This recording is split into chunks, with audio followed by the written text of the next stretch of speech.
पिछले 3 महीनों में 100 से ज्यादा चाइनीज ऐप्स बैन करने के बाद इंडिया ने आज दूसरे 118 चाइनीज ऐप्स बैन कर दिए और इस बार बैन किए गए ऐप्स में पबजी मोबाइल भी शामिल है। चाइनीज ऐप्स पर तो सरकार की जो डिजिटल स्ट्राइक है वो पहले से चल रही थी, लेकिन यहाँ पर लोग सवाल कर रहे हैं कि आखिर पबजी को क्यों बैन किया भाई, वो तो चाइनीज गेम नहीं है बल्कि south Korean firm Bluehole PUBG के ओनर हैं।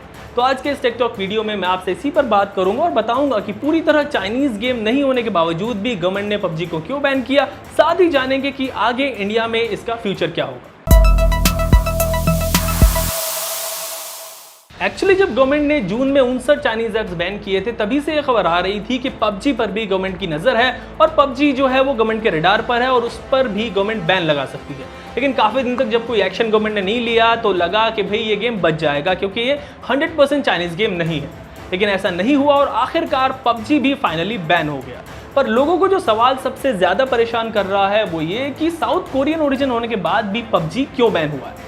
इसके जवाब के लिए आपको थोड़ा सा पीछे ले चलता हूं और बात करता हूं 2017 से। दरअसल 2017 में जब पबजी आया था तो ये गेम सिर्फ पीसीज और कंसोल्स के लिए था। इसको पबजी कॉर्पोरेशन ने बनाया था, जो एक south Korean video game company की सब्सिडरी कंपनी है जिसका नाम है ब्लू होल स्टूडियो।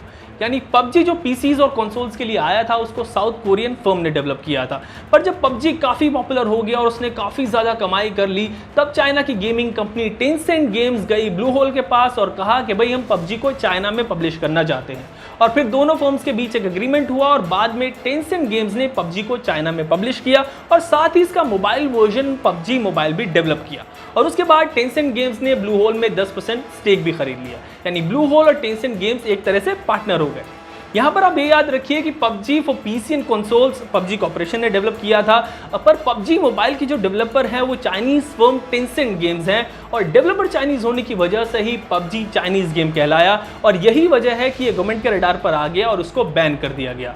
गवर्नमेंट का कहना है कि पबजी समेत जो 118 ऐप बैन किए गए हैं वो भी इंडियन यूजर्स के डेटा का गलत इस्तेमाल कर रहे थे और उसको देश से बाहर भेज रहे थे। वैसे टू बी ऑनेस्ट किसी ऐप का चाइनीज, इंडियन या फिर यूएस बेस्ड होना इज नॉट एन इशू है उस देश की पॉलिसीज। 2017 में बना चाइना का इंटेलिजेंस लॉ ये कहता है कि हर इंडिविजुअल और कंपनी को चाइनीज इंटेलिजेंस एजेंसीज के साथ कॉपरेट करना होगा।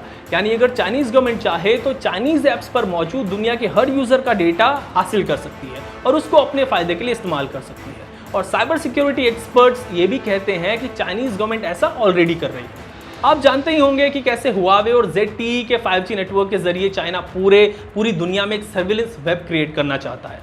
तो पबजी के मामले में भी बिल्कुल ऐसा ही है। टेंसेंट गेम्स जो पबजी के डेवलपर है उसके पास आपका डेटा सेफ नहीं है क्योंकि इसको चाइनीज गवर्नमेंट जब चाहे एक्सेस कर सकती है और ये हमारी देश की सुरक्षा के लिए खतरा बन सकता है। आपका डेटा इतना इंपॉर्टेंट क्यों होता है, इससे क्या साजिशें दूसरे देश कर सकते हैं, इस पर मैं एक डिटेल्ड वीडियो बनाऊंगा। पर आप अभी इतना याद रखिए कि आने वाले वक्त में जिसके पास जितना डेटा होगा वो उतना ही पावरफुल होगा।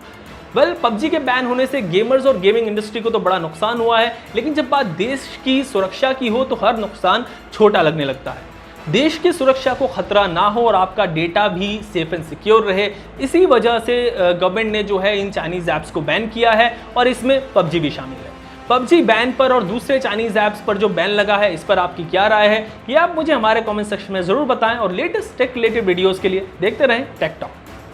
ABP न्यूज आपको रखे आगे।